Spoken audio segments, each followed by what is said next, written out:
to talk to you guys on a serious note. What I have not shared with you guys that I know I touched base on a long time ago when I first found out I was pregnant with Tristan, to find out that's actually what I have is I have a very rare genetic condition. And so I'm kind of going to give you guys the rundown on what it's like being a mom and having a rare condition that not many people know about and that doesn't present physically, I should say. And not that it doesn't present physically, because it does. It's known as an invisible illness. So, and my whole goal is to spread awareness and, you know, and it's just something I feel like I've been needing to make.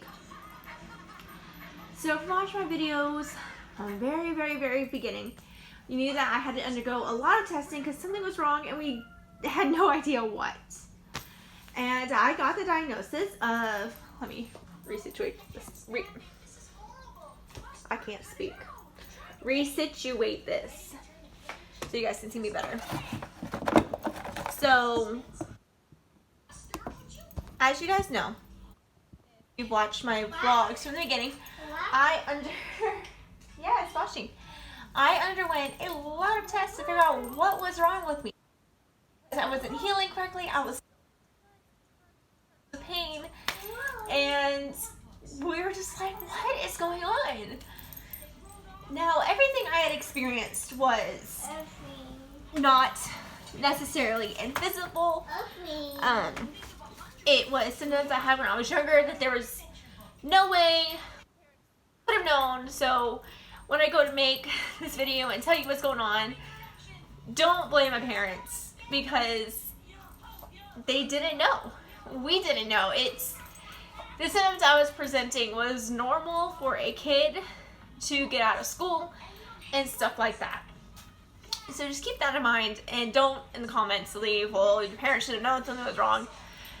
There was no way of telling. So I'm going to nip that one in the butt right now. But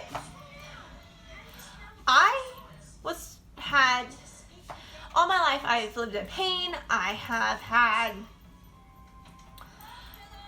digestive issues, and I'm not going to go any further than that for you guys. I have just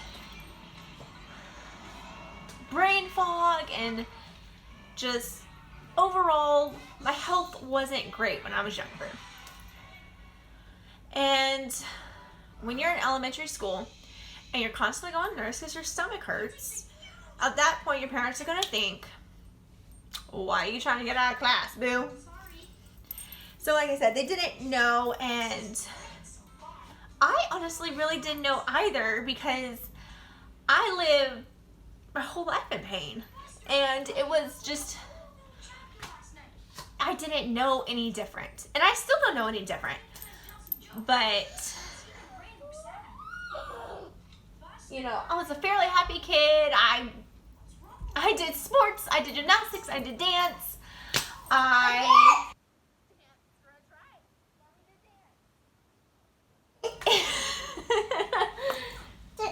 That's right.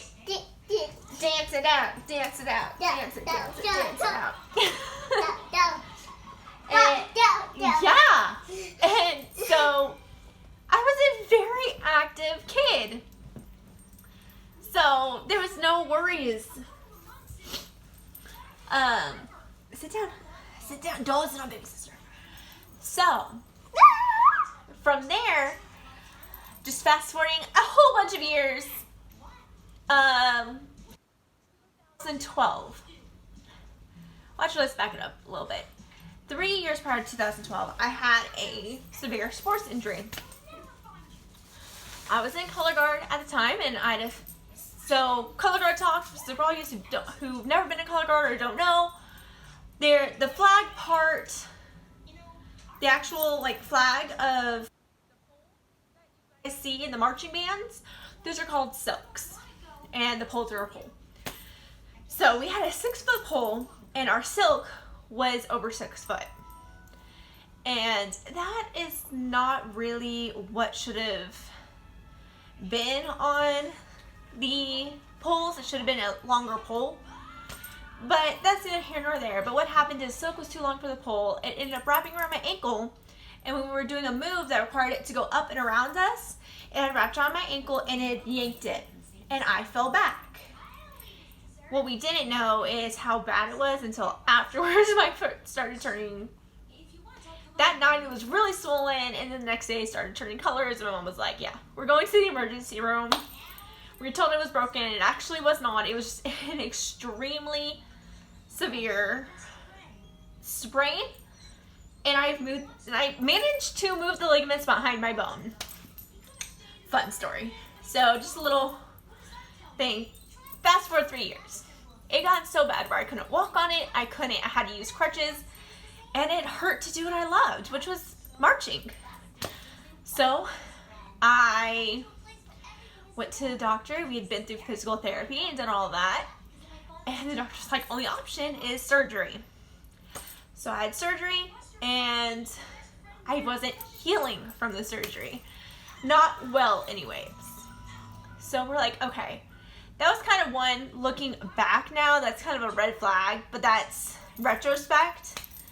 So I've never healed well, and that's kind of just for anything. I don't really heal well. So we're like, okay, lovely. And then moving forward, even a few more years, I ended up in a major car accident with Tristan, actually. He was 3 months, and he had severe reflux to the point where I had to take him to the hospital. And they had to do multiple tests on him and everything because he was a failure to thrive. And that's how I found out that he had severe, I think it's called GERD or something now. I don't remember. But I was so sleep deprived, and I should not have gone behind the wheel, and I know that. But it wasn't that I wasn't paying attention, because I had slept a little bit. And as a new mom, you're always sleep deprived.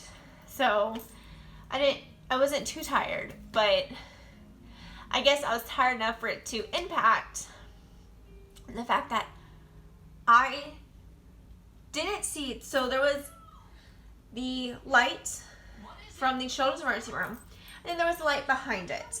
This light, the front light, was face down. So I didn't see it, and me not really thinking, because my kid just got out of the hospital, I saw the light behind it, which was green. And so I ran it, and I got T-boned. And that's when we noticed how everything just went downhill. I was immediately taken to the emergency room via ambulance, which I was right there in front of it. I didn't really see why I needed an ambulance. They could have just taken the stretcher out there. But I had a concussion that was caught really late. I had back pain. My arm and my legs, they were working very, very little. It was a very terrifying thought. But this is what initially started our search for what the heck is going on. It took me 3 months. And that was with physical therapy to gain back movement in my right side. This side. And like I said, it wasn't bad, but it was super difficult for me to function. And so we started doing tests. Back normal. So we had, it was very frustrating because as a new mom, you want to hold your baby because he was only 3 months at the time. You want to hold him, you want to love on him. And it's hard if your hand keeps giving out or you can't hold things as well as you used to and all of that.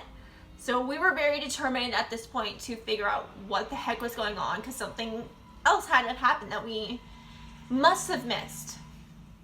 So I underwent a lot of tests.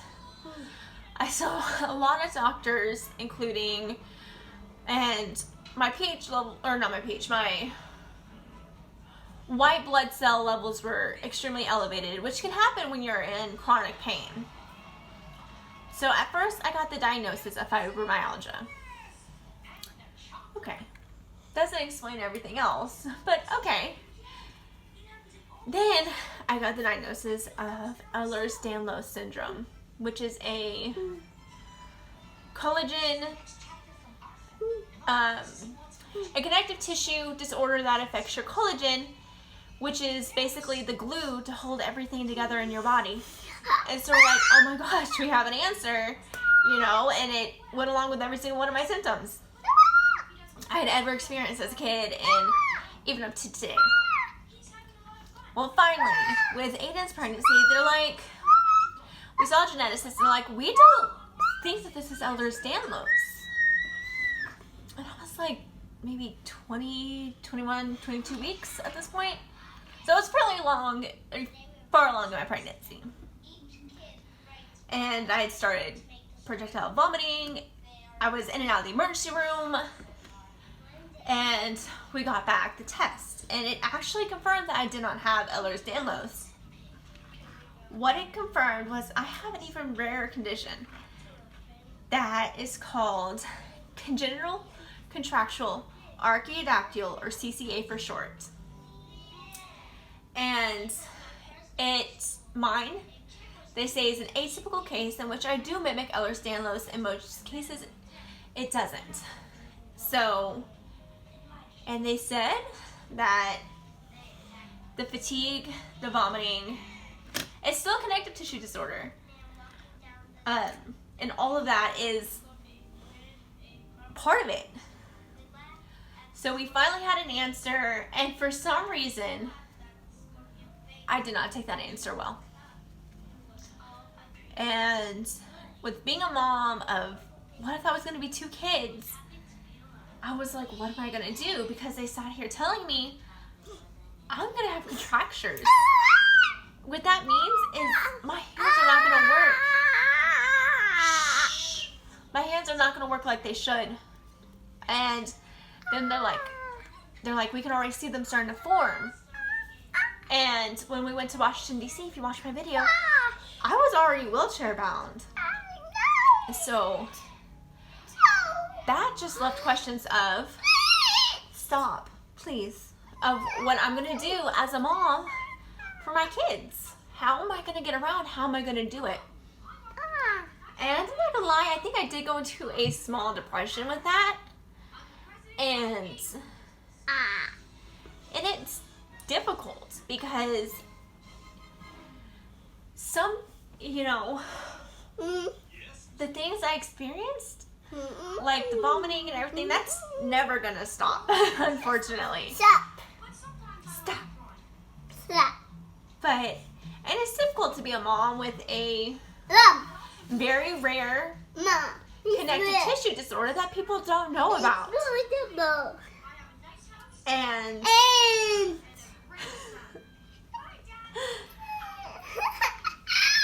I'm not gonna lie, some days it's really, really, really hard for me to take care of him. Yeah, you. I try my best. But some days it's difficult. And I do try my best. So some of the symptoms that I say, it could be a number of things, like the nausea. Oh, it could be something as, yeah, it's because I'm pregnant, or the flare-up. And my fatigue. It could be life of a mom, or it could be I'm having a hard time because of my connective tissue disorder getting up out of bed. I don't know. Unfortunately, a lot of the symptoms are symptoms you have when you're pregnant. So, you're getting more of him than me. So mothering with an invisible illness, because people are like, you look fine, you look healthy, there's nothing wrong with you. Honey, watch me go down and pick up some toys and you hear me pop, block. and put everything back in their joints when I get down. There have been days where in the middle of the night I've had to call my mom and ask for help because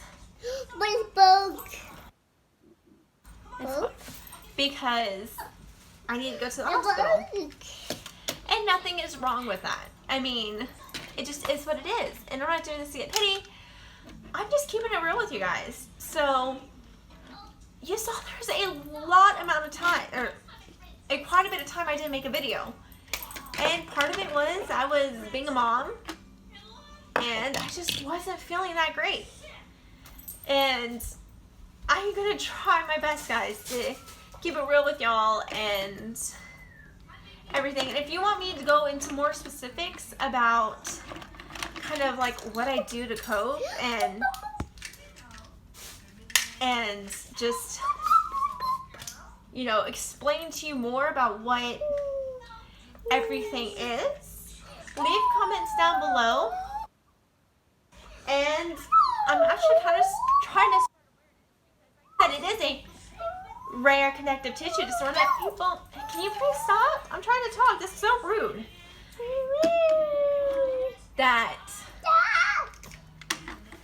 Okay guys, mom mode, hold on. Hey, enough, please, goodbye. Thank you, take your course. That,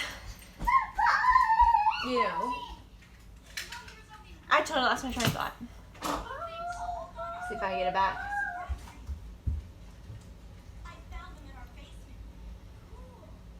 Anyways, this video is just basically to spread awareness because not a lot of people know about this condition, not even doctors.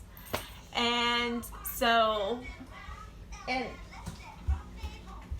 if you guys have any type of illness, it's difficult to mother. And sometimes your patience is just shorter than it should be with children.